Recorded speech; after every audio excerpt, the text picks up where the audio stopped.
Hi, my name's Bobi Tallinger, and I'm Joan Leonard's daughter. Uh, Joan was Elmore's wife. I, I don't really have any aha moments when I think of Elmore. I think he married my mom, and I wasn't living at home at the time that they got married, so I just let him live. I did hang out with my mom a lot. I worked nights at the time as a bartender, and so we had our days to go and do stuff. But I do remember that every day that we were out, she had to be home by noon because she had to make lunch. So we would go home, we'd go back to their house, and she'd make tuna fish sandwiches or turkey sandwiches, whatever. And we'd eat our lunch, and then they had a big island in the kitchen, and the three of us would sit there and work on the daily crossword puzzle out of the newspaper. Um, that's tough for three people to work on a crossword puzzle at the same time, but we had a lot of fun. Um, yeah, so he was my stepdad. He was the more I got to know him, the more I got to love him. And initially I just thought, well, mom's getting married again, you know. If she loves him, then I'm happy for her and I love him too. And it it was great. We had a good time. Um, when he was working, he would come into the room and read for us what he had written in the last day or the last few hours. And it was interesting uh, how she reacted to him. She would listen and listen, and she always chimed in about his female characters. Oh, she wouldn't say that. Or, God, what if she said this instead? She never told him what to do, but just kind of asked, what if? And he was real receptive to that. And I think she really kind of brought his female characters to life, gave him a little bit more spice. Um, so as the years went by, we got a lot more comfortable. We went out to dinners. Of course, when they traveled a lot, they would go on their trips and I would house sit. So I'd move into their house and take care of the house and the dog, which was a treat. It was a beautiful place. It was home. Um, but they did have a beautiful place in Florida, and I could go there when I wanted to. Of course, we never went together because somebody had to take care of the house, but it was a great place to get away to, and it was their getaway as well. Um, I had so much respect for Elm. The He was so focused and just had such a regiment. He'd get up. I don't know what they did in the morning, but he was at his desk all day long till lunch, till dinner. Um, and he loved it. It wasn't work to him. If he was doing good stuff, he was having fun. If he was doing a bad guy, sometimes he would become that bad guy so he could get the words right. And he wasn't always that fun to be around. Of course, we knew it wasn't him, but yeah, uh, and then there was always Greg doing all that wonderful research, and he had piles of papers on his desk or behind him, and he'd be going through that and just pouring through it and getting everything he could out of it. Uh, he did write Stick, and I was so honored. I was so excited when he said, "I'm going to use you." I said, "For what?" He said, "Well, I need a bartender." I said, "Okay."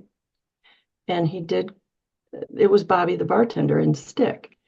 And I didn't really realize what they were doing, but he brought my mom into the restaurant a few times when I was working at night. I thought they were just coming in for dinner, but he was watching me. And he never took notes, um, but he just observed. And boy, he was real flattering about the character in the book. Um, but that was fun. And they did make a movie out of Stick. So he packed the whole family up and we flew to Florida and we spent a week down there when they were filming. Um, they were filming on the Intercoastal. It was a nighttime party scene, and Burt Reynolds was Stick, and his character was the bartender at this party. So we were watching them film him as a bartender, whatever they were doing during the party. And after all the takes, Elmore introduced me to him and said, this is the real Bobby. And Bert said, yeah, she sure is. And that was fun for a week. And I remember one night we all went out and we went to the bar where where Bobby the bartender was a character, and they had already recorded her scenes. But I wanted to see it, and everybody wanted to see it. So we went there and hung out. And there was a table full of bikers next to us, and they were so friendly.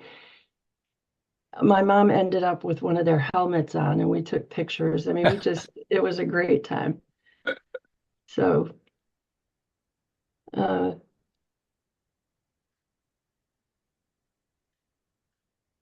there were dinners.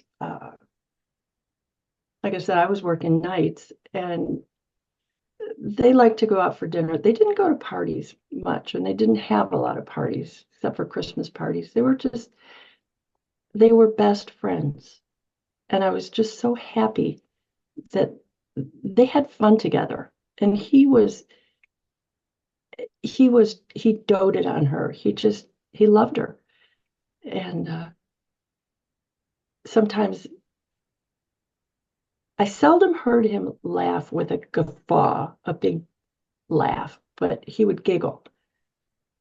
And it was cute. Anyway, uh, we'd go out for dinner, and every night they'd go home and they'd sit and watch a movie.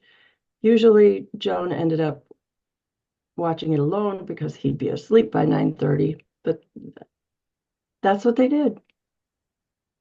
They spent time at the end of the day, and he'd read to her, and he wanted her feedback, and she was good. Yeah, they were always together. Because I was there while during the process of the writing, and I heard him speak. He talked to us in the evenings. Um, so I knew bits and pieces, but when it all came together, he always had a signed book for me, and either I'd go pick it up or he'd bring it over. And it was so exciting to have this book in my hands that I was listening to it during the whole year of writing, and all of a sudden I had this treasure, and I couldn't wait to read it. I think that, well, yeah, he made an impact. He made a genre all his own because even in the bookstores, they didn't know, was he a mystery writer? Was it wasn't murder. It wasn't a mystery. It was crime. Um, but they didn't know what shelf to put his books on. His mom and his Aunt Elsa, they lived in Florida, and he had a little hotel called the Coconuts. That's where we stayed when we went and watched them film Stick. Elsa and Flora, his mom was Flora, they sat on the front porch of their unit a lot and they just watched things. And they couldn't figure out who I was. And I was staying in a room with Jane, and she Elsa shuffled down there and she looked through the windows. They had those jealousy windows, that Yeah, right. open like this. She looked through the windows and I heard her shuffle back and she said, "She's in there. That blonde girl, she's in there." Because she never lost her New Orleans accent, did she? Oh no, no. No, that was funny. But you know what? Another thing though that I loved about it, Elmore used friends as characters with their real names. I mean, yeah, I was Bobby the bartender, but he used it. Chip, my husband, was a character. He was a bad guy, Chip, in Riding the Rap. Yeah, it was Chip Gans.